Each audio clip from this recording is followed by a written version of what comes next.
correct software.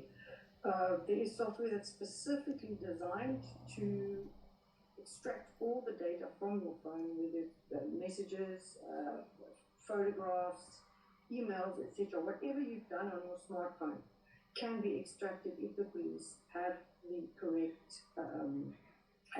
software. And in cases where they are legally able to do it, where they've got a proper warrant, the software, if it works correctly, protects a chain of evidence. So it's date stamped, time stamped, and it's admissible in a court. In other words, if you use the software, you can't just go and alter evidence or make up new evidence. It's all rock solid. So they can't alter or make up evidence, but can they just go and investigate you without having to seek permission from, say, a court of law or a judicial official?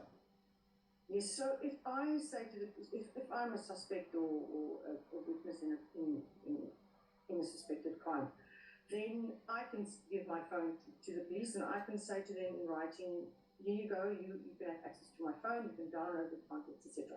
That's perfectly fine. If, however, it is if the person is a criminal suspect, or if they are a witness that's simply not willing to hand over their devices, then one would go, for example, through the Cyber Crimes Act, and you take a two-step approach where you obtain a warrant to seize the device, and then a warrant also to access the device and to actually download the information from that device. So it is possible, if a judge thinks that it is a reasonable case that this device was used in the commission of a crime, then they can issue such warrants. What then protects an ordinary person from abuse? Because we are hearing some horror stories during both this ad hoc committee investigation and what has come through so far from the Madlanga Commission.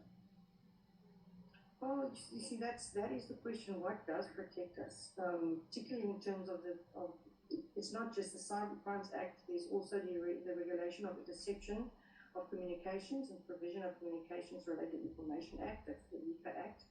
There's also Section 205 of the Criminal Procedures Act, which allows the court to call a witness.